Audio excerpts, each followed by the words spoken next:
မြန်မာစကားထားများဖြည့်ကြည့်ကြအောင်ရှင် Let's go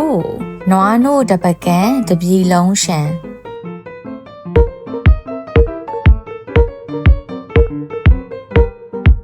လာပြေဝန်းနဲ့လာရောင်ပဲဖြစ်ပါတယ်ရှင်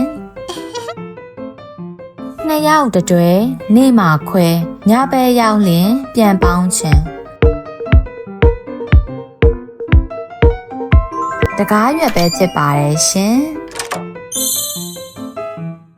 သူ့ကိုရိုက်တော့ချာချာလဲကျိုးကိုဆွဲပြီးငိုးရှာတယ်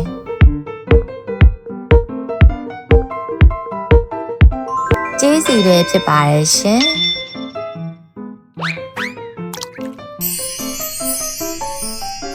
အဦးလဲစားအစာလဲမဝအရသာလဲမရှိ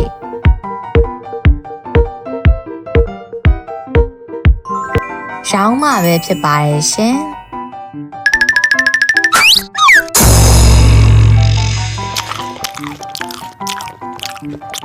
နေ့စဉ်စားလို့မကုန်နိုင်သူရောငါရောကိုင်းကချင်စကားဓာတ်တစ်ခုပဲဖြစ်ပါတယ်ဇွန်ပဲဖြစ်ပါတယ်ရှင်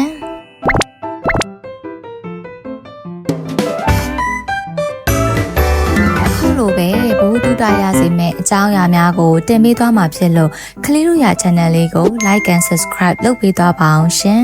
ကျေးဇူးတင်ပါတယ်